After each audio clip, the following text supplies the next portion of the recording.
حضرت غالب قطان رحمۃ اللہ علیہ روئی کے تاجر تھے۔ تجارت ہی کے سلسلے میں ایک مرتبہ کوفہ گئے۔ سفر خالص تجارتی تھا، لیکن جب کوفہ پہنچے تو سوچا کہ یہاں کے علماء حدیث سے استفادہ بھی کرنا چاہیے۔ اس زمانے میں وہاں مشہور محدث حضرت سلیمان اعمش رحمۃ اللہ علیہ درس حدیث دیا کرتے تھے۔ یہ ان کے حلقے میں جانے لگے اور بہت سی حدیثیں ان سے حاصل کیں۔ بالآخر جب تجارت کا کام ختم ہو گیا تو انہوں نے واپس بصرہ جانے کا ارادہ کیا، تو آخری رات حضرت اعمش رحمۃ اللہ علیہ کی خدمت میں گزاری۔ آخر شب میں حضرت اعمش رحمۃ اللہ علیہ تہجد کی نماز کے لیے کھڑے ہوئے تو اس میں یہ آیت تلاوت فرمائی، شہید اللہ انہ لا الہ الا ہو والملائکۃ اولو العلم قائما بالقسط۔ اس تلاوت کے ساتھ حضرت اعمش رحمۃ اللہ علیہ نے کچھ اور کلمات بھی کہے، جس سے حضرت غالب قطان رحمۃ اللہ علیہ یہ سمجھے کہ ان کو اس آیت سے متعلق کوئی حدیث معلوم ہے۔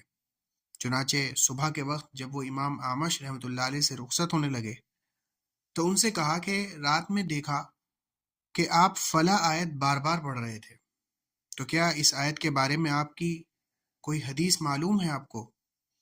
میں سال بھر سے آپ کے پاس ہوں، آپ نے مجھے یہ حدیث نہیں سنائی۔ اس کے جواب میں امام اعمش رحمۃ اللہ علیہ کے منہ سے نکل گیا، خدا کی قسم میں سال بھر اور تمہیں یہ حدیث نہیں سناؤں گا۔ غالب قطان رحمۃ اللہ علیہ تاجر آدمی تھے، کاروباری سلسلے میں آئے تھے۔ جتنا کچھ انہوں نے حاصل کر لیا تھا وہ کچھ کم نہ تھا، اور صرف ایک حدیث کی بات تھی، اور حدیث بھی کوئی احکام سے متعلق نہیں، تفسیر فضائل آیات سے متعلق۔ لیکن شوق ذوق دیکھیے کہ یہ سن کر انہوں نے فوراً اپنا سفر منسوخ کر کے مزید سال بھر امام اعمش رحمۃ اللہ علیہ کے پاس رہنے کا فیصلہ کیا۔ خود فرماتے ہیں میں وہیں ٹھہر گیا اور امام اعمش رحمۃ اللہ علیہ کے دروازے پر اس دن کی تاریخ درج کر دی۔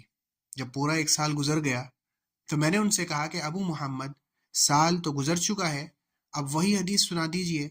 اس بار امام اعمش رحمۃ اللہ علیہ نے حدیث سنائی، اور حدیث یہ تھی کہ مجھے ابو وائل نے حضرت عبداللہ بن مسعود سے روایت کر کے بیان کیا کہ رسول اللہ صلی اللہ علیہ وسلم نے فرمایا، جو شخص سورہ بقرہ کی مذکورہ آیات شہید اللہ انہ لا الہ الا ہو والملائکۃ اولو العلم قائما بالقسط پڑھا کرتا ہو، اسے قیامت کے دن بارگاہ الہی میں لایا جائے گا تو اللہ تعالیٰ فرمائے گا میرے بندے نے مجھ سے عہد کیا تھا اور میں ایفائے عہد کا سب سے زیادہ حقدار ہوں، میرے بندے کو جنت میں داخل کر دو۔ سبحان اللہ۔